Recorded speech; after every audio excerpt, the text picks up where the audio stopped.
Satyabama Institute of Science and Technology, Chennai and Sriperumbudur.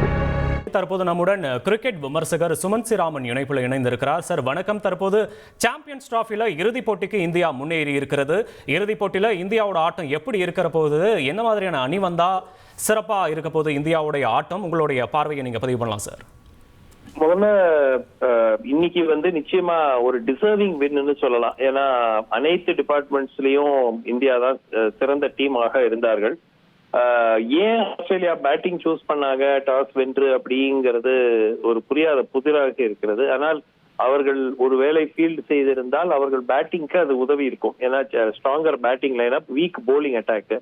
ஆனாலும் India சிறப்பாக எல்லா டிபார்ட்மெண்ட்லயும் ஒரு ஸ்டேஜ்ல பாத்தீங்கன்னா 275 280 கிட்ட போற மாதிரி இருந்த ஒரு டோட்டலை 264க்கு நிறுத்தினார்கள். அதுவும் அனைத்து போலர்ஸும், அது ஷமியாக இருக்கட்டும், அது வருண் சக்கரவர்த்தி, எல்லாருமே சிறப்பாக போலிங் போட்டாங்க. அண்ட் அதே மாதிரி பேட்டிங்ல அப்கோர்ஸ் ஏஸ் ஆஃப் தி சேஸ்ன்னு சொல்லுவோம் விராட் கோலிய. அவர் மாதிரி உலக கிரிக்கெட்ல சேசிங் யாராலையும் பண்ண முடியாது. அதனால அதை மீண்டும் அவர் நிரூபிச்சுட்டாரு. அண்ட் அதே மாதிரி ஸ்ரேயஸ் ஐயர், அந்த பார்ட்னர்ஷிப், அவர் ட்ரெமெண்டஸ் ஃபார்ம்ல இருக்காரு. அந்த முக்கியமான பார்ட்னர்ஷிப் 2 விக்கெட் சீக்கிரமா விழுந்த பிறகு இன்னிங்ஸ் அப்படியே ஸ்டெபிலைஸ் பண்ணி கொண்டு போனது ரொம்ப கிரெடிட்டபிள், ரிச்லி டிசர்விங். இந்தியா இறுதிப் போட்டியில யார் விளையாட போறோங்கிறத பொறுத்து பார்க்கணும். தென்னாப்பிரிக்காவா நியூசிலாண்டா அப்படின்ட்டு. அதுல இரு அணிகளுக்கு இடையும் பெரிய ஒரு வித்தியாசம். இந்தியா இவங்களதான் விளையாடணும்னு விருப்பப்படுவார்கள் என்று இல்லை. ஆனால் தென்னாப்பிரிக்கா கொஞ்சம் அன்னோன் குவான்டிட்டி. வேற நியூசிலாந்து ஏற்கனவே இப்ப நம்ம சமீபத்துல தோற்கடிச்சிருக்கிற ஒரு அணி அப்படிங்கிற அடிப்படையில நியூசிலாண்டை ப்ரிஃபர் பண்ணலாம் அப்படிங்கிறது ஒரு திங்கிங். டீம் எப்படி இருக்கும் அப்படின்னாக்கா 4 ஸ்பின்னர்ஸோட போவாங்களா, இல்ல இன்னும் கூட ஒரு ஹர்ஷித் ராணாவை திருப்பியும் கூப்பிட்டுட்டு வருவாங்களா அப்படிங்கறத கண்டிஷன்ஸை பொறுத்து, எதிரணியை பொறுத்து எடுக்கப்படும் முடிவாகத்தான் இருக்கும். பேட்டிங்ல ஒன்னும் பெரிய சேஞ்ச் இருக்கும்னு நான் எதிர்பார்க்கல. இதே அணிதான் விளையாடும். ஒரு போலர் மாத்தணுமா வேண்டாமா அப்படிங்கறத அவங்க பிறகு முடிவெடுக்கலாம். சார், மேலும் இந்த சீரீஸ்ல விராட் கோலியோட கம்பேக் எப்படி பாக்குறீங்க? இல்ல, நிச்சயம் அவர் கிளாஸ் அப்படிங்கிறது form is temporary, class is பெர்மனன்ட்னு வாங்க. அதனால அவர் ஆஸ்திரேலியா டூர்ல அவ்வளவு ஸ்ட்ரகிள் பண்ணாரு. அது உண்மை. எல்லாரும் அவரை கிரிட்டிசைஸ் பண்ணாங்க. அது நியாயம். ஏன்னா ஒரே மாதிரி டைப்ல காட் பிஹைண்ட் காட் அண்ட் ஸ்லிப்ஸ்ங்கிற மாதிரியே அவுட் ஆயிட்டு இருந்தாரு.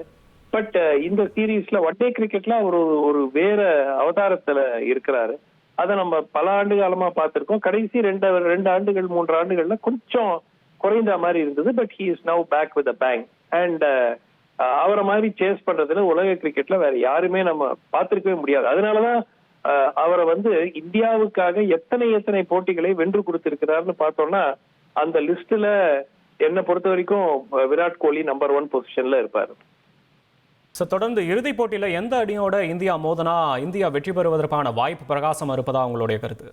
இல்ல, அதான் நான் ஏற்கனவே சொன்னது போல நியூசிலாண்டோட விளையாடினா அவங்களுக்கு விருப்பம் இருக்கலாம். ஏன்னா தென்னாப்பிரிக்கா ரொம்ப ஒரு unknown quantity.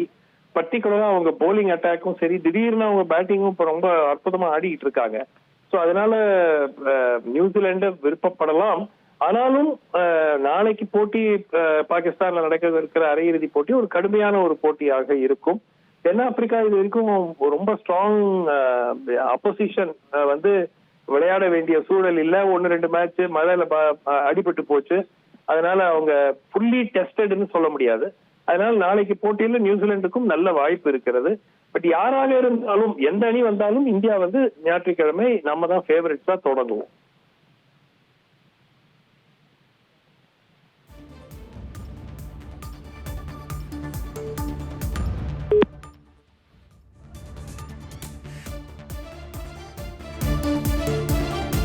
Satyabama Institute of Science and Technology, Chennai and Sriperumbudur.